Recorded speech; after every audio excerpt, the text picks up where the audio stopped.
Lebih dahulu saya ingin nak mengucapkan tahniah kepada ahli-ahli yang berhormat sekalian di atas penglibatan dalam perbahasan laporan tahunan dan penyata keuangan Suhakam Hak Asasi Manusia Malaysia bagi tahun 2021 dan 2022 di Dewan Yang Mulia ini. Sesungguhnya usaha ini mencerminkan kesungguhan kerajaan dan institusi parlimen dalam memelihara dan melindungi hak asasi manusia melibatkan pelbagai lapisan masyarakat.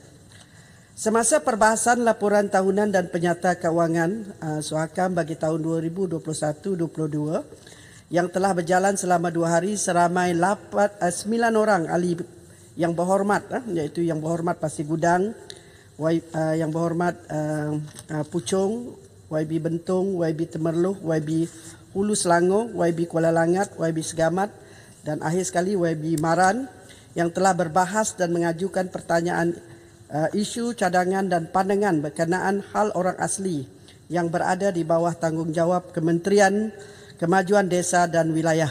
Terima kasih diucapkan kepada Yang Berhormat sekalian.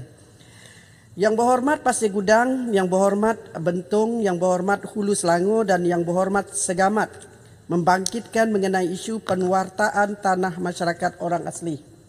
Untuk makluman Yang Berhormat, JAKWA sentiasa komited dalam memastikan hak-hak masyarakat orang asli terbela terutama sekali dari sudut tanah dengan melaksanakan kerja-kerja ukur perimeter dan halus bagi tujuan penwartaan kawasan orang asli di bawah Seksyen 6 Akta Orang Asli, Akta 134 atau reserve orang asli di bawah Seksyen 7 Akta 134 bagi kawasan-kawasan orang asli yang bertindih dengan reserve lain. Pihak JAKWA secara berterusan bekerjasama dengan kerajaan negeri bagi merizabkan kawasan tersebut di bawah Seksyen 62 Kanun Tanah Negara 1965 Akta 828. Sehingga kini sebanyak 295 daripada 853 kampung orang asli telah diwartakan di bawah Akta 134, Akta 828 dan perundangan terdahulu dengan saiz kawasan yang diwartakan seluas 40,412.9 hektar di seluruh semenanjung Malaysia. Dalam hal ini, JAKWA memberi fokus untuk menyelesaikan pengukuran dan pewartaan kepada kawasan penempatan masyarakat orang asli terlebih dahulu bagi membolehkan pembangunan dinikmati masyarakat di kawasan tersebut. Bagi mempercepatkan pelaksanaan kerja ukur, pihak JAKWA telah memohon peruntukan pembangunan bagi melantik juru ukur tanah berlesen, memandangkan kekangan pihak JUPEM untuk melaksanakan pengukuran. Dalam hal ini, sebanyak 5 juta setahun telah diluluskan kepada pihak JAKWA bagi melaksanakan pengukuran. Peruntukan sejumlah 18 juta telah diluluskan untuk kerja ukur bagi tahun 2022 hingga 2024 yang melibatkan 67 buah kampung orang asli. Usaha pengukuran telah dilaksanakan secara berterusan bagi memastikan hak masyarakat orang asli dilindungi. Namun begitu, prerogatif pewartaan adalah di bawah bidang kuasa kerajaan negeri sebagaimana termaktub di dalam Perlembagaan Persekutuan. Setakat ini sebanyak 272 kampung orang asli telah dilaksanakan pengukuran yang melibatkan kawasan seluas 80,677.59 hektar telah disukat di pohon untuk diwartakan. Namun, begitu masih belum mendapat kelulusan kerajaan negeri. Justru itu, pihak JAKWA amat berharap agar pihak kerajaan negeri dapat memberikan perhatian yang sewajarnya kepada permohonan tersebut. Seterusnya, Yang Berhormat Pasir Gudang membangkitkan mengenai status penyusunan semula JAKWA. Untuk makluman Yang Berhormat, JAKWA telah mengemukakan permohonan penstrukturan semula JAKWA kepada pihak Jabatan Perkhidmatan Awam.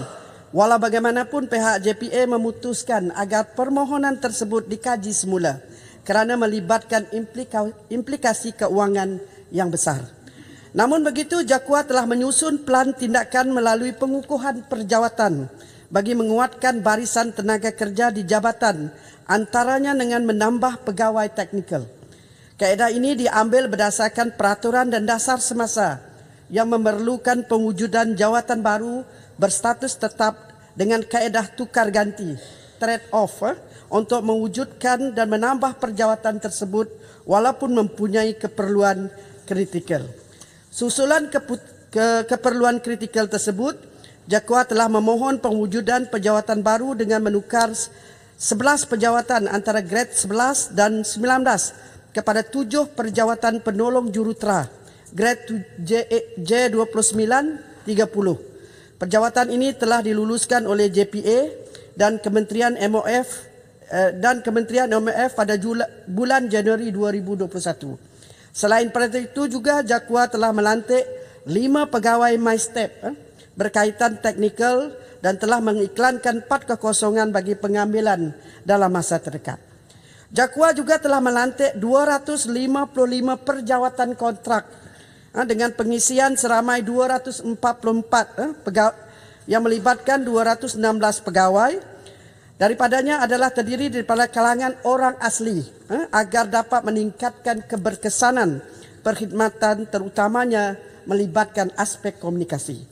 Mulai tahun 2022 juga JAKWA telah memulakan tindakan pengukuhan perjawatan dengan menggunakan perjawatan sedia ada dilaksanakan secara berperingkat mulai dengan pelaksanaan pengagihan semula pejawatan ke penempatan kritikal.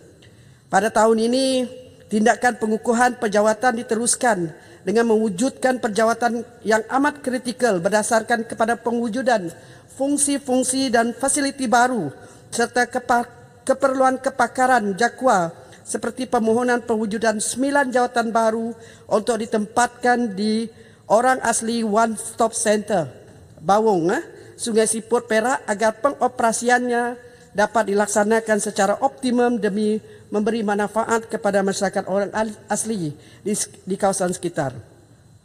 Selain pada itu, berdasarkan fungsi JAKWA juga banyak melibatkan isu-isu perundangan, terutamanya melibatkan urusan berkaitan dengan tanah masyarakat orang asli. Jabatan ini melihat terhadap keperluan mewujudkan jawatan penasihat undang-undang di dalam JAKWA. Sehingga hari ini segala urusan berkaitan perundangan melibatkan JAKWA diurus oleh penasihat undang-undang daripada KKDW. Sehubungan itu, permohonan pewujudan jawatan ini dijangka akan diangkat kepada JPA melalui KKDW tahun ini.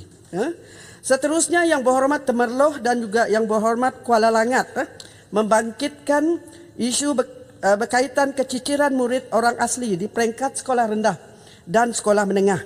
Untuk makluman Yang Berhormat, pihak JAKWA bekerjasama rapat dengan pihak Kementerian Pendidikan Malaysia berhubung isu berkenaan. Pihak JAKWA telah melaksanakan program seperti pengangkutan murid ke sekolah, wang saku, uniform sekolah dan yuran bagi mengalakkan kehadiran murid orang asli dan juga mengurangkan keciciran. Di bawah skim Galakan Pendidikan, iaitu peningkatan masyarakat orang asli berilmu, pihak JAKWA menyediakan bantuan pendidikan kepada murid orang asli sama ada di sekolah rendah, sekolah menengah dan juga institut pengajian tinggi. Antara bantuan yang disediakan adalah bantuan pakaian seragam, keperluan diri asrama, yuran pelbagai, penyediaan pengangkutan ke sekolah, makanan murid di pedalaman dan wan saku. Bagi mengalakkan kehadiran murid orang asli ke sekolah, bayaran insentif wang saku RM4 sehari kepada murid orang asli di peringkat sekolah menengah diberikan bertujuan memberi galakan mereka di samping meringankan beban ibu bapa murid berkenaan. Seterusnya, bagi makanan murid orang asli di pedalaman sebanyak 4.5 juta telah diperuntukkan untuk menarik minat orang asli hadir ke sekolah setiap hari. Selain daripada itu, seterusnya JAKWA dan MARA telah memperkenalkan program JAKWA Plus bagi memberi pendedahan kepada murid orang asli untuk mengenali pengajian peringkat tertinggi khasnya di MRCM yang memberi peluang untuk menimba ilmu, meningkat motivasi bagi mencapai kecemerlangan. Setakat ini program melibatkan 226 orang murid orang asli dari kelas 4, 5 dan 6 di seluruh Semenanjung Malaysia telah hadir bagi siri 1 dan program berkenaan diadakan pada 28 hingga 30 Jun di Dewan MRSM Lenggong Perak. Program ini telah pun mendapat respon yang baik daripada para pelajar dan mohon program ini bukan dilaksanakan 3 hari, dia orang nak lebih panjang lagi ya, sekurang-kurangnya 1 minggu. Tan Sri Speaker. Tan Sri yang dipertua. Tan Sri Speaker, celah sikit. Okey. Kami minta pandangan Kementerian tentang timeline tentang pewataan tanah orang asli. Adakah satu pelan ataupun rancangan diadakan supaya kita ada satu tarikh yang lebih nyata? Terima kasih. Okey. Terima kasih YB Petaling Jaya. Pada masa ini tarikh tetap ataupun tarikh yang ditetapkan untuk kita melaksanakan kerja-kerja ini belum difikkan dengan lebih tepat. Memandangkan kita masih dalam usaha memindah Akta 134 yang mana kita masih orang kata melantik konsultan dan juga memikirkan term of reference untuk memastikan pemuataan tanah itu mendapat persetujuan yang lebih mudah daripada kerajaan negeri. Okey. Tan Sri yang dipertua ada 2-3 perkara lagi. Nak saya teruskan ataupun jawab bertulis? Saya ingatlah jawab bertulis, tak banyak kementerian lain. Okey.